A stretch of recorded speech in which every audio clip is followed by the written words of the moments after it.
Assalamualaikum friends, welcome to our channel Learn Differently. Today we will talk about frontiers of physics. First of all, we must know what physics is. Physics is the study of matter, energy and their mutual relationship. What is matter? Anything that occupies space and has a mass is called matter. Okay, and what is energy? Energy is described in quanta, which are massless particles called photons. Okay, so study of matter and energy and their mutual relationship is called physics. Now if we are talking about physics, we must know that what are basic frontiers of physics. हमें पता होना चाहिए कि physics के कौन से frontiers हैं, तो कौन सी मतलब इसकी कौन कौन से ब्रांचेस हैं. इसमें सबसे पहले है world of extremely large particles. मतलब एक्सट्रीमली लार्ज पार्टिकल्स जो हैं, जिस तरह हेवनली बॉडीज़ हैं, जस्ट लाइक सन, मून, नेब्यूला, ब्लैक होल, इस तरह की जो वर्म होल्स और इस तरह की जो पार्टिकल्स हैं जो बहुत ज़्यादा लार्ज हैं, जिनका साइज़ बहुत बहुत ज़्यादा बिग है, जिस तरह स्टार्स, जिस तरह गैलेक्सीज, मिल्की वे, एंड्रोमेडा, क्लस्टर, सुपर क्लस्टर, ये सब. जैसे कि आप जानते हैं कि हमारा जो मून है वो ज़मीन के गिर्द रिवॉल्व करता है. जो ज़मीन है वो सूरज के गिर्द रिवॉल्व करती है. जो सूरज है वो मिल्की वे के गिर्द रिवॉल्व करता है. मिल्की वे क्लस्टर के गिर्द रिवॉल्व करती है और क्लस्टर सुपर क्लस्टर के गिर्द रिवॉल्व करता है. तो ये सब आपने पढ़ा हुआ है और आपको पता है कि ये बहुत लार्ज और एक्सट्रीमली बिग पार्टिकल्स है. जब हम इनकी स्टडी करते हैं तो ये एक फ्रंटायर बनता है फ़िज़िक्स का. ठीक है, जो हम न्यूक्लियर फ़िज़िक्स में या फिर रिलेटिविस्टिक फ़िज़िक्स में हम इनके बारे में स्टडी करते हैं और एस्ट्रोफिज़िक्स में और एस्ट्रोनॉमी में स्टडी करते हैं. नाउ दूसरा फ्रंटायर है फ़िज़िक्स का world of middle sized particles. मतलब जो मिडल साइज़ के पार्टिकल्स हैं, जो दरमियाने साइज़ के, मॉडरेट साइज़ के, माइल्ड साइज़ के पार्टिकल्स हैं, जो ना ही बहुत ज़्यादा बड़े हैं ना ही बहुत ज़्यादा छोटे हैं. सिंपली एक मॉलिक्यूल से लेके एक स्टार तक जो उसके दरमियान में है, उसकी स्टडी को हम लोग क्या कहते हैं, world of middle sized particles की स्टडी एक स्कूल ऑफ थॉट है फिज़िक्स में. और दूसरी है world of extremely small particles. बहुत छोटे छोटे पार्टिकल्स जो होते हैं, बहुत ज़्यादा छोटे, जैसे सब माइक्रोस्कोपिक, जिस तरह electron, proton, neutron, neutrinos, Higgs boson, God's particle और इस तरह के जो पार्टिकल्स होते हैं, anti neutron, anti proton, positron, इस तरह के पार्टिकल्स जो बहुत स्मॉल हैं, जो हम नेकेड आई से ऑब्जर्व नहीं कर सकते, उनकी स्टडी को क्या कहते हैं, world of extremely small particle. ये एक फ्रंटायर है फिज़िक्स का. सो आई होप आप लोगों को बात क्लियर हो गई है कि हम लोगों ने आज फिज़िक्स के बारे में पढ़ा कि एक्चुअली फ़िज़िक्स है क्या. फ़िज़िक्स है इस नेचर की study, all the physical world, सब फिज़िकल वर्ल्ड की स्टडी, चाहे वो मैटर की स्टडी है, चाहे एनर्जी की स्टडी है, चाहे उनके दरमियान का रिलेशनशिप है. दुनिया की हर चीज़ मैटर है, जो मैटर नहीं है वो एनर्जी है, जो एनर्जी और मैटर नहीं है वो उन दोनों का रिलेशनशिप है. मतलब physics is the study of all. तो आपको पता है कि फ़िज़िक्स के 3 फ्रंटायर्स हैं. World of extremely large particles, जो बहुत बड़े पार्टिकल्स की स्टडी होती है. हेवनली बॉडीज़ की स्टडी होती है. कैलेस्टियल बॉडीज़ की स्टडी होती है, जिस तरह earth, moon, planets, galaxies. Okay, now अब हम लोग चलते हैं कि फ़िज़िक्स के अंदर कुछ फ़िज़िकल क्वांटिटीज़ के बारे में पढ़ा जाता है. फ़िज़िकल क्वांटिटीज़ का मतलब है कि वो क्वांटिटीज़ विच आर मेजरेबल, जो आप मेजर कर सकते हैं. वो क्वांटिटीज़ जो मेजरेबल होंगी, जिनको आप मेजर कर सकते हैं, वो सब फिज़िकल क्वांटिटीज़ हैं. नाउ जिसको मेजर कर सकते हैं तो कैसे मेजर करेंगे, हम किस तरह से मेजर करेंगे. सबसे पहले हम एक स्टैंडर्ड रखेंगे. ठीक है, एक स्टैंडर्ड के साथ उसे कंपेयर करेंगे. कोई भी एक चीज़ को हम एज अ स्टैंडर्ड ले लेंगे और उसके साथ उसको कंपेयर करके हम उसको डिफ़ाइन करेंगे, उसको मेजर करेंगे. अब स्टैंडर्ड लेने के लिए हमारे पास क्या होना चाहिए, स्टैंडर्ड लेने के लिए हमारे पास कौन कौन सी कंडीशंस का अप्लाई होना मस्ट है. देखिए, सबसे पहली कंडीशन तो ये है कि स्टैंडर्ड अप्रोचेबल होना चाहिए, उसको आप अप्रोच कर सकें. वो फिक्स्ड होना चाहिए, वो चेंज ना हो. और हमारे पास प्रोसीजर होना चाहिए कि हम किस तरह उस स्टैंडर्ड के साथ अपनी फ़िज़िकल क्वांटिटी को कंपेयर करें. ओके दोस्तों, आप लोग समझ रहे होंगे.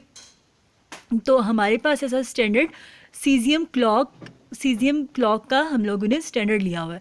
जिस तरह केमिस्ट्री में हम लोग स्टैंडर्ड लेते हैं कार्बन एटम को और उसके साथ दूसरे एटम्स को कंपेयर करके हम लोग उनका मैस निकालते हैं.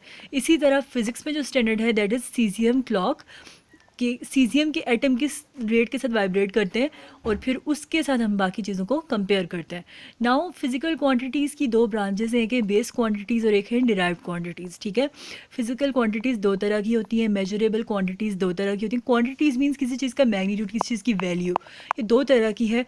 एक है बेस क्वांटिटी, एक है डिराइव्ड क्वांटिटी. बेस के नाम से ही शो हो रहा है कि ये फंडामेंटल हैं, ये बेसिक हैं, ये बहुत बुनियादी हैं, ये बहुत बेसिक हैं. और डिराइव्ड उनसे उनसे ली गई हैं, उनसे डिराइव की गई हैं. किससे? बेस क्वांटिटीज़ से.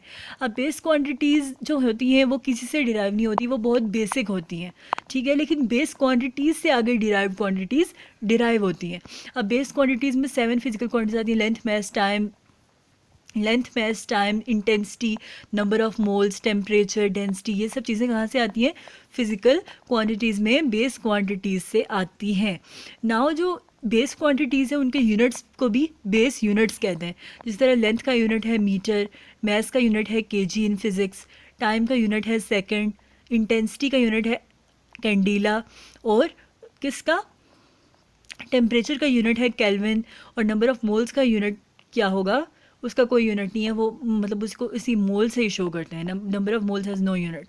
नाउ डिराइव्ड क्वांटिटीज़ की हम बात करते हैं. कुछ ऐसी हैं जो डिराइव्ड क्वांटिटीज़ हैं, जिस तरह पावर, जिस तरह एनर्जी, जिस तरह वर्क डन, जिस तरह ये सब जो हैं फोर्स, ये सारी चीज़ें क्या हैं? डिराइव्ड क्वांटिटीज़ हैं. नाउ डिराइव्ड क्वांटिटीज़ के भी अपने अपने यूनिट्स हैं. जिस तरह जाउल वर्क और एनर्जी का यूनिट है, पास्कल प्रेशर का यूनिट है, न्यूटन फोर्स का यूनिट है, कूलम्ब किसका यूनिट है? चार्ज का यूनिट है. चार्ज कौन सी क्वांटिटी से मिला है? करंट से, एम्पियर से. Ampere into second is equal to charge. और करंट जो है, जो चार्ज है वो भी डिराइव्ड क्वांटिटी है. नाउ अब हम लोगों को पता होना चाहिए कि एक और सिस्टम है, एक और क्वांटिटीज़. ये क्वांटिटीज़ नहीं होती है, सिंपली यूनिट्स होते हैं, सप्लीमेंट्री यूनिट्स. मतलब उनमें एक एडिशनल किस्म के यूनिट्स होते हैं, रेडियन और स्टीरेडियन. ये भी बेसिकली डिराइव में ही आते हैं, लेकिन इनको हम एक अलग से ग्रुप देते हैं कि सप्लीमेंट्री यूनिट्स है. रेडियन जो होता है वो प्लेन एंगल का होता है. ठीक है, मतलब एक प्लेन का मतलब है जिसमें सिर्फ दो एक्सिस हों, जिसमें सिर्फ दो किस्म की एक्सिस हों, एक एक्स एक्सिस हो, एक वाई एक्सिस हो. ठीक है, एक रेडियन को हम कैसे डिफ़ाइन करते हैं कि अगर हमारे पास, आपको पता है कि एक सर्कल के अंदर रेडियस जो होते हैं वो सारे इक्वल होते हैं. तो एक सर्कल के अंदर अगर हम दो रेडियाई के दरमियान अगर एक एंगल लेते हैं और इस तरह लेते हैं कि जो रेडियस की लेंथ है, ठीक है, जो रेडियस की अमाउंट है, रेडियस का मैग्नीट्यूड है दोनों का, वो जो आर्क सबस्टेंड कर रहा है आगे सर्कल के ऊपर, उसका मैग्नीट्यूड भी वही सेम हो, तब जो एंगल बनता है उसको हम 1 रेडियन कहते हैं. और ये 2 डायमेंशन में होता है. 2 dimension means 2 axis, X and Y. इसमें 3 डायमेंशनल एंगल नहीं होता. लेकिन जब हम स्टीरेडियन की बात करते हैं तो वो हम पेपर पे नहीं ड्रॉ कर सकते, वो हम लोगों को 3 डायमेंशंस में, मतलब जिसमें एक्स, वाई और जी तीनों डायमेंशंस हैं, उनमें लेना पड़ता है. और उसमें जो रेडियस 2 बनाते हैं वो सर्कल के अंदर जो 2 रेडियस हैं उनके दरमियान का एंगल ऐसे हो कि जो आगे उसका आर्क सबस्टेंड करे वो उसमें आर स्क्वायर के इक्वल वो आए. मतलब उन रेडियस के स्क्वायर के इक्वल हमारे पास आर्क सबस्टेंड होनी चाहिए. जिस तरह आप जानते हैं कि अगर एक प्लेन पेपर है उसके अंदर हम लोग ड्रॉ करते हैं एक सर्कल, तो डेफिनेटली उसकी 2 डायमेंशन है, एक एक्स है, एक वाई है. लेकिन जब एक फ़ुटबॉल है, हम पूरे के पूरे फुटबॉल को पेपर पे ड्रॉ नहीं कर सकते, क्योंकि फ़ुटबॉल फ्लैट नहीं है. फुटबॉल 3 डायमेंशंस में है और पेपर 2 डायमेंशंस में है. I hope you are getting my point. Dimension means axis, dimension means axis, dimension means axis lines के X direction, Y direction, Z direction. तो हमें पता है कि जो पेपर है ये एक्स वाई डायरेक्शन में है, जी डायरेक्शन में नहीं है. अगर हम लोगों को 3 डायमेंशनली कोई चीज़ दिखानी है तो वो स्पेस में होती है, और 2 डायमेंशनली कोई चीज़ प्लेन में होती है. I hope you are getting the point dear students. Now we will talk about conventions for indicating units. कि कुछ ऐसे रूल्स हैं, कोई ऐसे मतलब रूल्स बने हुए हैं, कुछ ऐसे प्रिंसिपल्स हैं जिनकी बेस पे हम लोग जो है इंडिकेट करते हैं यूनिट्स को. कि सबसे पहले तो ये है कि हम यूनिट के साथ जो है वो स्मॉल लेटर यूज़ करते हैं. लेकिन अगर साइंटिस्ट के नाम से यूनिट स्टार्ट हो रहा है तो उसको कैपिटल लेटर से डिनोट करेंगे. सिमिलरली जो प्रीफिक्स है उसके और यूनिट के दरमियान में कोई स्पेस नहीं होगी. जो prefix pre before, suffix means आगे आने वाला, प्रीफिक्स मीन्स पीछे आने वाला. जिस तरह मिलीमीटर है, अब मीटर जो है वो यूनिट है, मिली प्रीफिक्स है, तो जो मिलीमीटर होगा उन दोनों को लिखते हुए हम कोई स्पेस नहीं लगाएंगे, उनको एक साथ मिली का सिंबल m और मीटर का सिंबल m, मिली सेकेंड है तो मिली का सिंबल m, सेकेंड का सिंबल s, उनके दरम्यान कोई स्पेस नहीं होगी। इसी तरह आप जानते हैं कि जो बेस यूनिट्स हैं उनको लिखा जाता है एट स्पेस। मतलब बेस यूनिट्स जो हैं, जब दो बेस यूनिट्स को एक साथ लिखा जाता है, जिस तरह वर्क के यूनिट है न्यूटन मीटर, तो न्यूटन और मीटर को कभी जोड़ के नहीं लिखा जाता, उनके दरमियान में स्पेस दी जाती है। और कंपाउंड प्रीफिक्सेस अलाउ नहीं होते। इसका क्या मतलब है कि कंपाउंड प्रीफिक्सेस अलाउ नहीं होते? इसका ये मतलब है कि अगर आप मिली इंटू मिलीमीटर, अब ये गलत है, milli into millisecond, this is wrong. आप मिली 10⁻³ माइक्रो, आप उसके से जो चीज़ बनती है आप उसको लिखें। एक मिली है, दूसरा मिली है, तो ये दोनों मिलके क्या बनाते हैं? माइक्रो बनाते हैं। तो आप माइक्रोमीटर लिख सकते हैं, लेकिन आप ये नहीं लिख सकते कि मिलीमीटर, क्योंकि दो प्रीफिक्सेस एक साथ कभी भी नहीं आ सकते। और हमारा लास्ट रूल है कि अगर 1 किलोमीटर स्क्वायर है तो मीटर के ऊपर स्क्वायर है, किलो के ऊपर स्क्वायर नहीं है, तो भी ये अंडरस्टूड है कि स्क्वायर किलो के ऊपर भी होगा। तो 1 किलोमीटर स्क्वायर में अगर हम लोग जब लिखते हैं तो हम ऐसे नहीं लिखते कि 1 ब्रैकेट किलोमीटर और होल ब्रैकेट स्क्वायर, ऐसे नहीं लिखते हम। हाल ही 1 किलोमीटर स्क्वायर सिर्फ मीटर के ऊपर होता है, किलो के ऊपर नहीं होता, लेकिन वो कंसिडर किलो के लिए भी किया जाता है और मीटर के लिए भी किया जाता है। और हम उसको कैसे लिखते हैं? किलो स्क्वायर मीटर स्क्वायर नहीं लिखते, लेकिन किलो का भी स्क्वायर लेते हैं और मीटर का भी स्क्वायर लेते हैं। किलो का स्क्वायर क्या आता है आपको पता है? मेगा आता है ना, 10⁻⁶। तो हमारे पास ये 10⁻⁶ मीटर स्क्वायर हो जाएगा। किलो के ऊपर स्क्वायर लिखा हुआ नहीं है, लेकिन वो हमने लेना है।